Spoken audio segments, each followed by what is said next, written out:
சிவ மகாபுராணத்தில் இன்று நாம் கேட்கவிருப்பது பாஹ்ய ஆந்திர லிங்கங்கள். நைமிசாரண்ய வாசிகள் சூதமா முனிவரை பார்த்து, பிரம்மதேவர் சத்தியலோகம் சென்ற பிறகு நடந்தவற்றையும் அவர் சிவ பூஜா விதியை மற்றவர்களுக்கு உபதேசித்ததையும் எங்களுக்கு சொல்லி அருள வேண்டும் என்று வேண்டிக் கொண்டார்கள். அதன்படி சூதமா முனிவர் கூறத் தொடங்கினார். பிரம்மதேவர் சத்தியலோகம் அடைந்த பிறகு தேவர், முனிவர் முதலானோரை நோக்கி, சிவ பூஜா விதியை சொல்கிறேன், கேட்க வேண்டும். சகல ஜென்மங்களிலும் மானுட ஜென்மத்தில் நற்குலத்தில் அங்கக்கேடின்றி பிறப்பது அருமை. அத்தகைய அரிய பிறவியை அடைந்த பிறகு தன் குலத்திற்கேற்ற காரியங்களை செய்ய வேண்டும். தன் ஞானத்திற்கு எட்டாத காரியங்களில் யாருமே தலையிடக்கூடாது. கர்ம யாகங்கள் 10,000 செய்வதை காட்டிலும் தீர்த்த யாத்திரை முதலான தபோ யாகம் சிறந்தது. தபோ யாகங்கள் 10,000த்திலும் ஜபயாகம் சிறந்தது. அந்த ஜபயாகங்கள் 10,000த்தையும் விட மானசீக தியான யாகம் சிறந்தது.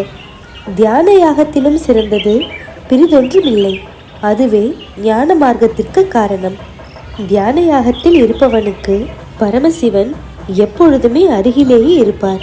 அவன் பிரம்மஸ்வரூபமாய் இருப்பதால் சத்கர்மங்களை விடுத்தாலும் பிராயச்சித்தம் வேண்டுவதில்லை.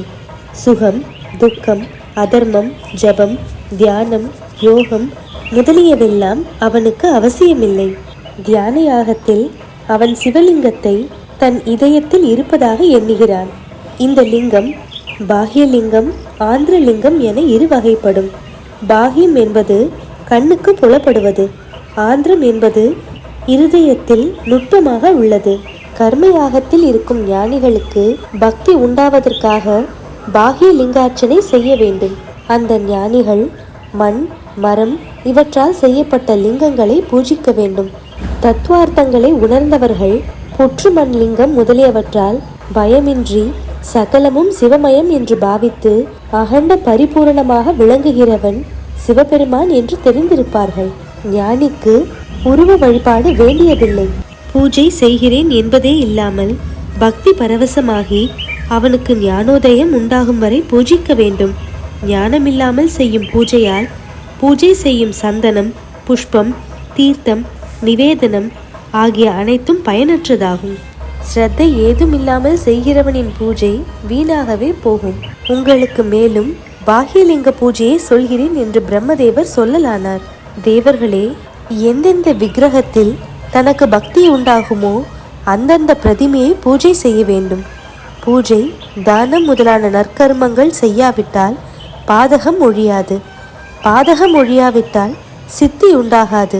மாசுபடிந்த ஆடைகளை படிகாரத்தில் ஊற வைத்த பிறகு தோய்த்து சாயம் போட்டால் அந்த சாயம் அதில் லேசாக பிடிப்பது போல பாதகங்களை ஸ்தூல பூஜையாகிய பிரதிமா பூஜையால் போக்கின பிறகு சூட்சம பூஜையால் ஞானமடைந்து விஞ்ஞானிகளாவர். இப்படிப்பட்ட விஞ்ஞானியாக எல்லோரும் ஆவதில்லை. கோடியில் ஒருவனே ஆகிறான். அப்படி உள்ளவனை ஒருவன் கண்டதுமே அவனுடைய சகல பாவங்களும் ஒழிந்துவிடும். பிரதிமா ரூப தேவர்கள் கூட ஒருவனை புனிதப்படுத்த அநேக காலமாகும். விஞ்ஞானியோ அவனை கண்ட பொழுதே புனிதமாக்குவான்.